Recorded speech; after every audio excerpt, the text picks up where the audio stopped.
Masih bersama saya Budiman Tanurjo di Satu Meja The Forum. Saya ke Asfinawati. Asvin, jadi apa yang harus dilakukan oleh pemerintah dan Presiden Jokowi agar iklim kebebasan berpendapat dan kebebasan berekspresi itu dan juga rasa aman tetap terjamin di masyarakat? Apa yang harus dikerjakan? Yang pertama sebetulnya terkait penegakan hukum ya. Ada penegakan hukum yang tidak diskriminatif dan kebebasan-kebebasan seperti utamanya menyampaikan pendapat di muka umum jangan direpresi gitu. Dan saya tahu sebetulnya polisi itu kan kepolisian tergantung atasannya karena polisinya nggak ganti-ganti. Saya ketemu orang yang sama tapi dia bisa jadi sangat keras, dia bisa jadi sangat lembut begitu. Artinya perintah atasan itu penting untuk polisi dan Presiden punya wewenang langsung untuk memerintah bagaimana kultur penegakan hukum dan bagaimana kultur kebebasan sipil demokrasi itu bisa hidup di Indonesia. Begitu Mas Budiman. Oke, Bung Mardhani, apa yang harus dilakukan oleh pemerintah, kepolisian, dan juga kemudian masyarakat sipil agar iklim ini tetap terpelihara, tidak mundur ke era yang cukup rumit seperti Orde Baru dulu? Saya dorong Pak Jokowi bertindak bukan cuma menyelesaikan mendorong sofa ya, tapi panggil para rektor, sampaikan visi beliau, penanganan terhadap mahasiswa apa, ketemu panggil Kapolri, sampaikan seperti apa penegakan hukum untuk kasus bab demokrasi seperti ini, panggil Komnas HAM, panggil Ombudsman, semuanya diorkestrasi dengan baik, sehingga muncul kenyamanan bahwa mereka yang menyampaikan pendapat tidak ada lagi ketakutan. Kalau itu terjadi, itu warisan yang sangat mahal dari Pak Jokowi untuk kita semua. Oke, baik. Bu Adi, ini kan ada berbagai saran masukan agar berdialog, agar mendengarkan. Oke, itu satu sisi mendengarkan. Tapi setelah mendengarkan, gimana itu mau dilaksanakan atau nggak dilaksanakan atau gimana? Ya, satu hal sih menurut saya, kalau suasana batin kebangsaan kita itu tidak sesuai dengan faksun politik presiden, maka selama itu juga akan menimbulkan kegaduhan dan ketidakadilan. Ketika Jokowi bilang silahkan kritik, tapi yang mengkritik kemudian ditangkap, kemudian dicari apa motifnya, tentu itu tidak sehat. Ketika Jokowi bilang jangan pecat itu para staf-staf KPK yang sedang bermasalah, tapi juga dipecat, disitulah letak masalah itu, Bang. Artinya apa? Bahwa visi misi kebangsaan ini harus diletakkan bahwa Jokowi adalah segala-galanya. Tentu sebagai sebuah sistem ketatanegaraan kita yang sejaga. Yang kedua, ini kan sudah mulai gampang mengidentifikasi kelompok-kelompok kritis yang selalu berdenyut tentang KPK, tentang HAM masa lalu, tentang isu lingkungan.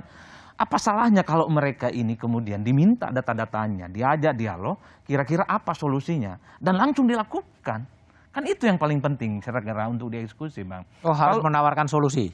Oh iya, artinya presiden, menteri sebenarnya sudah tahu solusinya apa. Tinggal denyut nadi dan kisah-kisah kritis mereka itu bisa diselesaikan. Bukan hanya ditumpuk, ini laporannya. Kan sudah banyak laporan, Bang. Kepolisian, ke Komnas HAM, Ombudsman. Tapi kan orang ilfil jadinya untuk melapor. Karena semua apa yang mereka lakukan itu hampa, hopeless. Mungkin Bang Fajrul hanya melihat di permukaan, laporkan. Oh oke itu. Tapi bagi orang yang di bawah, melakukan proses pelaporan, proses hukum, itu bukan perkara gampang. Oke, tapi baik. jelimet dan merupakan suatu hal yang luar biasa. Bung Fajrul. Oke, jangan takut berkritik, jangan takut berunjuk rasa, karena Presiden Joko Widodo tegak lurus pada konstitusi, Undang-Undang 45 dan peraturan undang-undangan.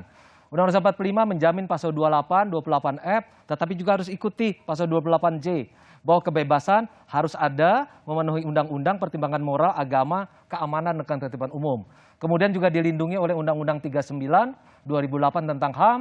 Kemudian ini penting nih, karena kita bicara tentang unjuk rasa, yaitu Undang-Undang nomor 9 tahun 98, kepada semuanya, dari presiden, saya, sampai aparat siapapun, ini harus mematuhi Undang-Undang 45 dan mematuhi undang-undang. Di sini jelas kok, diperbolehkan berunjuk rasa. Bahkan dikatakan, unjuk rasa adalah kegiatan yang dilakukan seseorang atau lebih menggunakan pikiran dengan lisan dan tulisan secara demonstrasif di muka umum. Jelas dilindungi.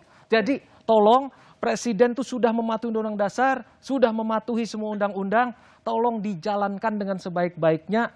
Teladan yang diberikan pada hari ini dengan mengajak berdialog kepada Suroto, itu hendaknya menjadi teladan kepada kita semua, dari aparat dan siapapun. Pertanyaan saya terakhir, apakah model Suroto yang berdemo diundang ke istana, nanti semua pendemo akan diundang ke istana? Bisa, sangat bisa, tetapi kita lihat, ini kalau masalahnya memang tidak bisa diselesaikan di bawah atau oleh Menko atau oleh kementerian, silakan.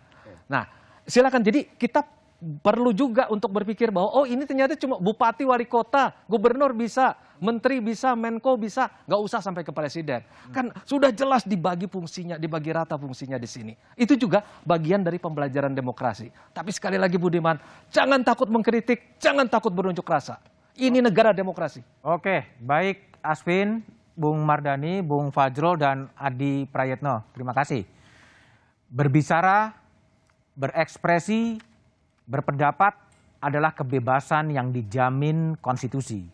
Langkah memberangus kebebasan berbicara dan berekspresi sama saja dengan melanggar konstitusi itu sendiri. Sebuah langkah bijak jika pemerintah siap menerima kritik, mendengarkan kritik, dan menanggapinya. Demikian Satu Meja The Forum malam ini. Tetap patuhi protokol kesehatan, menggunakan masker, mencuci tangan, dan menjauhi kerumunan.